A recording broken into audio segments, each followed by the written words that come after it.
कि इनके पास प्रूफ तो होना चाहिए ना। मैं अभी कह दूं कि इतने करोड़ का ये है, उतने करोड़ का है, बातों से बात नहीं बनेगी ना। क्या लगता है दिल्ली वासियों को पसंद नहीं आया क्या केजरीवाल अब? अगर मैं इलेक्शन में खड़ा हूं, मैं अपनी पार्टी के लिए बोलूंगा, ये थोड़ी बोलूंगा कि मैं कमल के लिए बटन दबाऊं। कुछ होता है तो धुआं निकलता है, धुआं तो वहीं से निकलता है जहां आग होती है। जो कहना है वो करना नहीं, जो करना है वो कहना नहीं। जितने कलाकार राजनीति में है, उतने कलाकार बॉम्बे इंडस्ट्री में नहीं है। नमस्कार, मेरा नाम शिवम चौबे और आप देख रहे हैं सौगंध टीवी। बात करेंगे अरविंद केजरीवाल की ज़मानत के बारे में, क्योंकि एक तरफ तो अरविंद केजरीवाल जब से चुनाव प्रचार करके वापस तिहाड़ जेल गए हैं, उन्हें ज़मानत मिलने का नाम नहीं ले रही।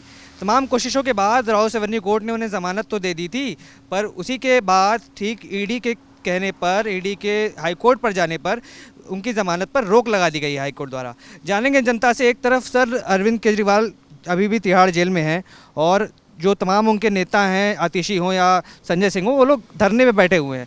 क्या लग रहा है, ज़मानत मिली थी उसके बाद फिर हाईकोर्ट ने खारिज कर दी? किस तरीके से दिख रही जनता इस चीज़ को? देखो जी, ये तो कोर्ट का काम है। उन्होंने अगर निचली कोर्ट ने, राउस एवेन्यू वाली कोर्ट ने अगर उनको ज़मानत दी है तो किस बेस पे दी है? अगर कोई प्रूफ दिए होंगे दिल्ली सरकार ने तो उनको ज़मानत मिली है। और अगर हाई कोर्ट ने, ईडी ने दोबारा हाई कोर्ट के ऊपर रोक लगाई है, निचली कोर्ट के ऊपर, हाई कोर्ट में जो अपील करी है कि इसके ऊपर रोक लगनी चाहिए, तो ईडी के पास कोई प्रूफ होने चाहिए। अगर ईडी के पास कोई प्रूफ हैं तो अब हाई कोर्ट कह रही है कि 3-4 दिन के लिए, 2-3 दिन के लिए जो फैसला है वो सुरक्षित रखा गया है। अगर कोई प्रूफ होंगे तो इनको ज़मानत नहीं मिलेगी, और अगर प्रूफ नहीं होंगे तो फिर इनको ज़मानत मिलेगी। ईडी का ऐसा कहना है कोर्ट में कि 45 करोड़ की ट्रेस मिल गई, उन्हें 45 करोड़ का हिसाब मिल गया कहाँ से घोटाला हुआ है। बाकी जो 65 करोड़ है उसकी भी जानकारी पता कर रहे हैं। क्या लग रहा है, 55 करोड़ रुपए जो और बाकी हैं इस समय, उसकी भी जानकारी करके क्या अरविंद केजरीवाल दोषी साबित होंगे इस बार? देखो जी, ये तो हमारी कोर्ट है, बहुत अच्छे जजमेंट करने वाले बैठे हैं। वो देखेंगे कि भाई अगर 45 करोड़ की कह रहे हैं ईडी वाले कि इनके पास प्रूफ तो होना चाहिए ना। मैं अभी कह दूं कि इतने करोड़ का ये है, उतने करोड़ का है, बातों से बात नहीं बनेगी ना। तो प्रूफ तो होंगे कोई। अगर प्रूफ हैं तो उनको हाई कोर्ट में जमा कराने चाहिए, और हो सकता है उन्होंने जमा भी कराए हैं, उन्होंने फैसला सुरक्षित रखा है। तो बाकी 55 करोड़ का है तो वो दिखाएंगे कहाँ है कि नहीं है। अच्छा, ये कहा जाता है दिल्ली में अरविंद केजरीवाल सबको पसंद आते हैं, पर जब चुनाव का समय आया, जब केजरीवाल बेल पे बाहर थे, उन्होंने कहा कि अगर आप चाहते हो कि मुझे जेल दोबारा जाना पड़े तो आप कमल का बटन दबा के आना। और देखा गया लोकसभा चुनाव में बीजेपी की दिल्ली की 7 सीटों पर जीत हुई। क्या लगता है दिल्ली वासियों को पसंद नहीं आया क्या केजरीवाल अब? देखो जी, ये तो सिस्टम है, राजनीति है। अब वो क्या बोल रहे हैं, ऊपर से क्या है, अंदर क्या है, ये तो केजरीवाल जी के मन का ही होगा। उनको मालूम होगा कि वो उन्होंने, अगर मैं इलेक्शन में खड़ा हूँ, मैं अपनी पार्टी के लिए बोलूँगा, ये थोड़ी बोलूँगा कि मैं कमल के लिए बटन दबाऊँ। अब ये तो उनके मन में क्या है, ये तो वो जाने।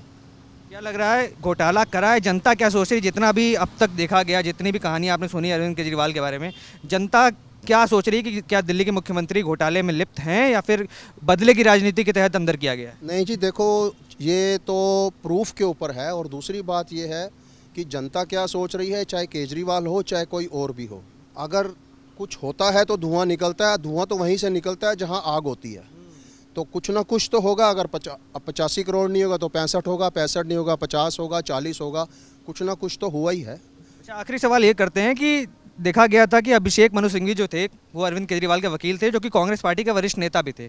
पर इस बार जब अरविंद केजरीवाल की ज़मानत की बात हुई तो वकील चेंज कर दिया गया। क्या लग रहा है, कांग्रेस के साथ गठबंधन टूटने की वजह से ऐसा कुछ हुआ है क्या? बिल्कुल, कांग्रेस के गठबंधन, अब उन्होंने बोला भी है कि अब दोबारा हम कभी ज़िंदगी में कांग्रेस का गठबंधन नहीं करेंगे। ऐसा क्यों करते हैं? अरविंद केजरीवाल ने तो शुरुआत में भी कहा था मैं अगर कभी भी राजनीति में कदम नहीं रखूंगा, गाड़ी नहीं लूंगा, बंगला नहीं लूंगा, शीश महल बनवा लिया। देखो जी, राजनीति का पहला ही असूल है, जो कहना है वो करना नहीं, जो करना है वो कहना नहीं। हाँ, जो गुरु होता है, जब तक गुरु के कंधे के सिर पाँव ऊपर पाँव नहीं रखोगे तब तक आप ऊपर नहीं चढ़ सकते। अन्ना हजारे की बात कर रहे हैं? कोई भी हो, मैं किसी एक की बात नहीं कर रहा। राजनीति है ये। बड़े बड़े पुराने बिजनेसमैन जो मशहूर थे, फिल्म इंडस्ट्री वाले मशहूर थे, राजनीति में आए तो वो वापस चले गए। वो यही कहते हैं कि जितने कलाकार राजनीति में हैं उतने कलाकार बॉम्बे इंडस्ट्री में नहीं हैं। तो ये तो कलाकार तो हैं ही हैं, राजनीति वाला कोई भी हो। जो आज साथ में है वो वाह वाह होती है, जो साथ में नहीं है तो वो बुरा तो बनता ही बनता है। गुरु के सिर पे, गुरु के कंधे पे जब तक पाँव नहीं रखेंगे, राजनीति वाला ऊपर नहीं उठ सकता। जिस तरीके से देखा जनता का जो जवाब है इस बेल मामले पर, कहीं ना कहीं ये कहा जा रहा है कि जिस तरीके की भी कार्रवाई कोर्ट होती है उस पर जनता को पूरा विश्वास है। और कहीं ना कहीं ये भी बताया गया कि कहीं ना कहीं घोटाले में संलिप्त हैं केजरीवाल, तभी तो धुआं उछल रहा है। चलिए, तमाम बड़ी खबरों के लिए बने रहिए हमारे साथ, देखते रहिए सौगंध टीवी। धन्यवाद। आप देख रहे हैं सौगंध टीवी, सौगंध वतन की।